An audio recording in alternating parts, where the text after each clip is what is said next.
Welcome back. Well, today I am joined by Elsie Addington, who is here on behalf of United, and we are going to talk about disaster preparedness, Code Red, and just all the things that are surrounding us in terms of helping us.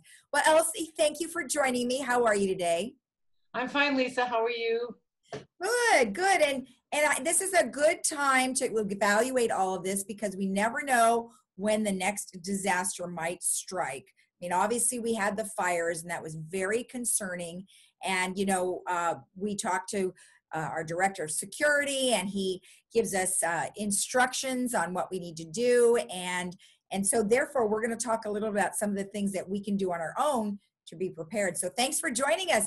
So maybe for starters, we should just talk about the disaster plan because you mentioned it's pretty detailed. It is very detailed, Lisa. It's several pages, and I want to assure everybody out there that this disaster plan was recently updated as recently as 2019, and it's very detailed, and it assigns different parts of the village to different functions, and it's incredibly detailed. And if you're interested in looking at your village's disaster plan, you need to go to, it's online, and if you go to our website, hover over residents, and then under residents, you'll see a choice called, well, for heaven's sakes, under services, resident services, and then under resident services, it says security services. Because if you do this just like that, it's really easy. So you go to residents, and then services, and then security services, and the emergency operation plan will pop up. So, okay. And before I go any further, because I have a mind like Swiss cheese, Lisa, I have a little surprise for you at the end of our interview. So don't forget the surprise. All right, I won't forget. So that's about it. And I think it'll reassure people somewhat. It's our security people are all over this, and if anything, they're monitoring. Our CEO, everybody is monitoring. Every day they were monitoring. I mean, every minute of every day practically. All the evacuation orders, all the emergency alerts, the progress of the fire, the progress of the fire department. There were a lot of people that were on full alert during that whole period. And whereas we couldn't stop the ashes from coming through the air, but aside from that, you were being kept safe even though you didn't know it. And I think if you see the disaster plan, it'll reassure you somewhat. Yeah, no, that's good. And I think that's something that everybody should take a look at just so they get a good idea of what went into planning and making sure that everybody, like you said, is safe. Now, in that regards, October was the Great American Shakeout for earthquakes. However, there was also some testing that went on. Can you help us understand what are some of those things that we tested? Yes, in the emergency plan, there are a lot of things that people are supposed to do. There's communications, radio, antennas, people manning clubhouses for evacuation centers. And so the Great American Shakeout, even though it's specifically for earthquakes, it tests the various items in the security plan. So see if it works. And then they can work with their mistakes, if there were errors made, lessons learned, that kind of thing. But it usually goes pretty well. Okay, so, perfect. Well, good. And that sort of brings us to Code Red. So Code Red is it is something that people can sign up for. Can you tell us how to do that? I can. Again, if you go online, those of you that are online and have a computer or a phone, if you go to the LagunaWoodsVillage.com website, which is our main website, in the upper left corner, let me make sure it's the upper left. It is. It's the upper left corner. It says Code Red. I mean, creatively enough, it says Code Red, and you go and you click on that, and it explains Code Red to you, and it also is an easy way to enlist in Code Red if you're not already enlisted. And what that is during any kind of emergency, you'll be notified either by email or by phone or by text. You tell them how you want it. And I get phone calls, but my husband gets texts, and we both get the message. I mean, Code Red works for us just perfect, and it's really a great system. But now that's separate from anything else you might be in, like you might be enrolled in the Friday blasts or the what's happening in the village. Mm-hmm. This is separate. It's a distinct emergency system. So it's called Code Red. Now, if you don't have a computer, that's okay. And you, if we ever open the community center again, you can get them from the security guard that's personnel that's on duty at the front desk. Mm-hmm. Or for now, you can call resident services, and they will see that you get a paper copy, and then you can fill it out and either drop it off or put it in the mail. But it's really important, and it notifies you if there's going to be any kind of a emergency, so you can get ready for whatever. Okay, perfect. Now there is a meeting coming up, and it's the meeting of the committee for the disaster preparedness group, right? So tell us when the meeting is.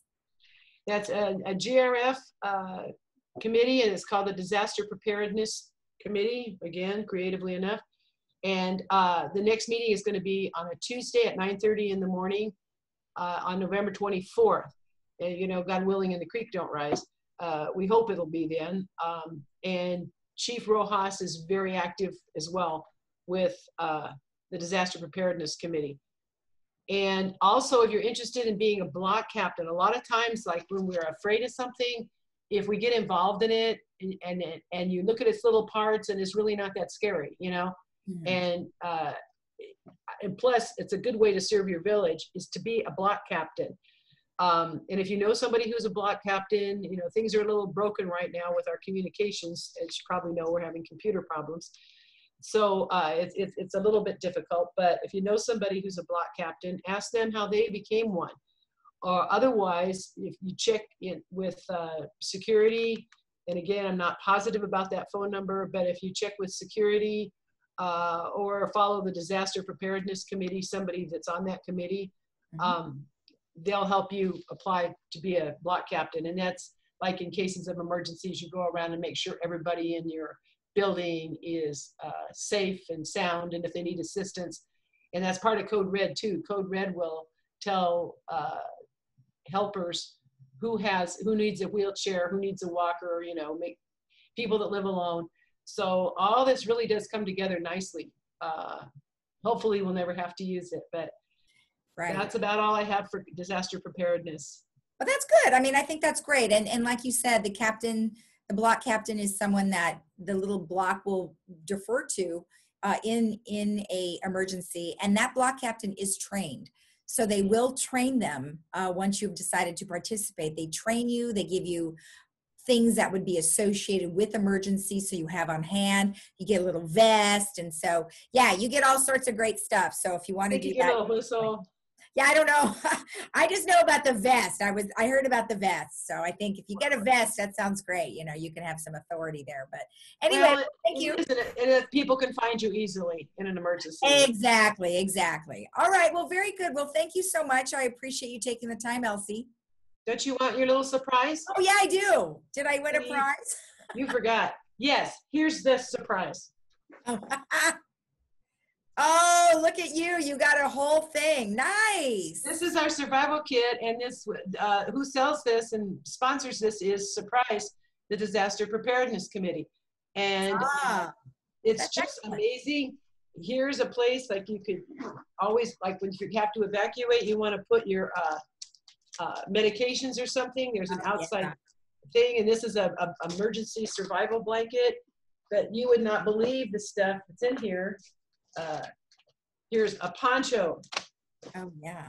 This is a combination radio, flashlight, and siren, and a cell phone charger, and no batteries are required. Wow, that's cool. I mean, you couldn't make this stuff up. This is amazing. And it's just tons. Oh, here's a first aid kit. Oh, terrific. I know this is fascinating stuff, and there's food, and here's another first aid kit. Food, lovely water and food. Oh.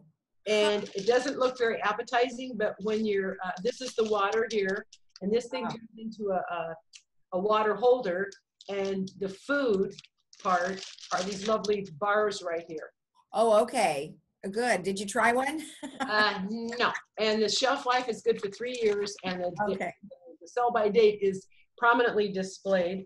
Okay. And something else. Oh, here, there's something else.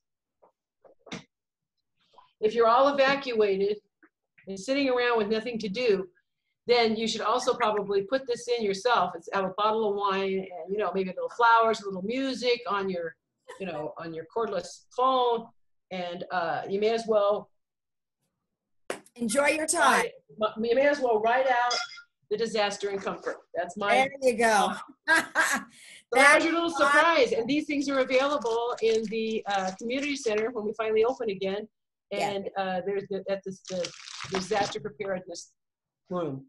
Right, and if they are in need, they definitely can get in touch with those folks, and they can make arrangements to get one. So, and if you're not going to buy one of these from the disaster preparedness people, I really recommend everybody should have this anyway, and have some emergency water. You never know, earthquake, fire. You don't have to run around being scared, but it's nice to be prepared. Perfect. That's Wonderful. all. All right, thank you. Thank you, Lisa. All right, bye-bye. Be prepared. And we'll be right back after this.